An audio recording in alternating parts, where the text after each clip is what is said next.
আসসালামু আলাইকুম বন্ধুরা, কেমন আছেন সবাই? আশা করি ভালো আছেন। আজকে আমরা দেখব কিভাবে পায়োনির থেকে বিকাশে টাকা ওঠানো যায়।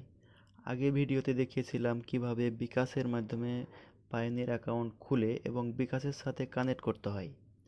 তো বিকাশ অ্যাপ ওপেন করে রেমিট্যান্স থেকে পায়োনিরে চলে যান।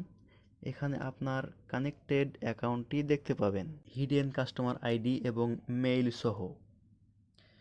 এবং তার ঠিক নিচেই দেখতে পাবেন আপনার পায়োনির ব্যালেন্স কত। উইথড্র করার জন্য ব্যালেন্স অ্যামাউন্টের উপর ক্লিক করেন। একটা টাইপিং বক্স আসবে, সেখানে লিখুন কত ডলার উইথড্র দিবেন। এখানে একটি ট্রানজ্যাকশান ফর্মে আপনার অথবা রিসিপিয়েন্টের name, number, amount, currency type, customer ID, exchange rate এবং বিকাশ কনভার্সন ফি দেখাবে। এগুলো চেক করে নিন।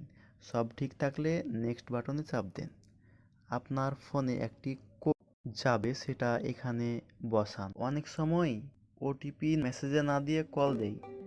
কল রিসিভ করলে কোডটা বলে দেয়, অথবা কলার নাম্বারের লাস্টে 6 ডিজিট বসালেও হয়ে যায়।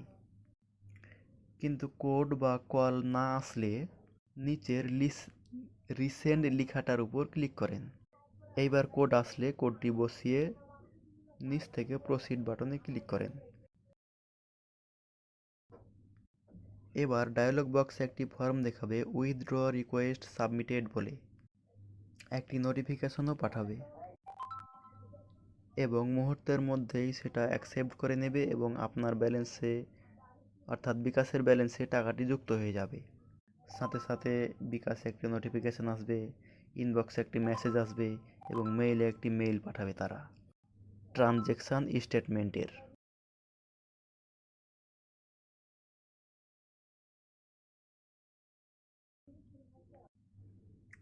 Successfully done.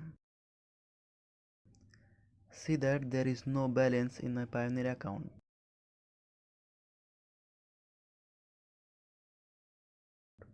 And bKash balance has added. So thanks for watching this video.